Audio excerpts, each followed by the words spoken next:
अमेठी से निर्दलीय प्रत्याशी के रूप में उतर सकते हैं वरुण गांधी। सपा कांग्रेस पीछे से करेंगे समर्थन, भाजपा को लगेगा बड़ा झटका।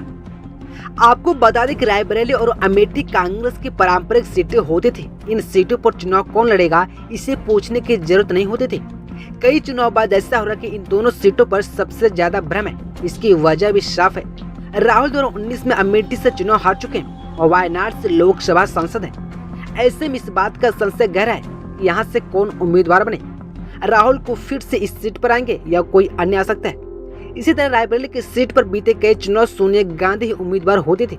इस बार वो राज्यसभा के लिए चुन ली गई हैं। ऐसे में रायबरेली की सीट भी खाली हो गई है। अब इन दोनों सीटों में संशय बड़ा हो गया। राजनीतिक गलियारों में इन बातों को कैसे लगा जा रहे हैं कि सोनिया की सीट पर कौन उम्मीदवार होगा, साथ ही क्या राहुल मां की सीट पर लौट सकते हैं। ऐसे में कई थ्योरी बन रही है।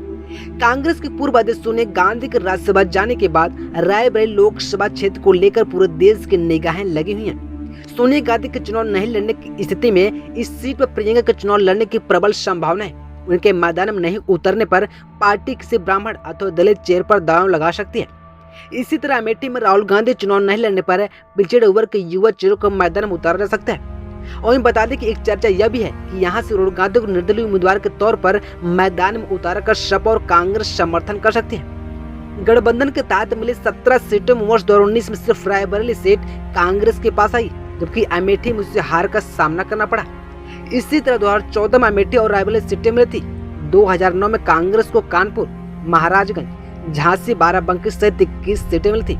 सहारनपुर सीट 1984 के बाद अभी तक एक बार भी कांग्रेस खाते में नहीं रही है।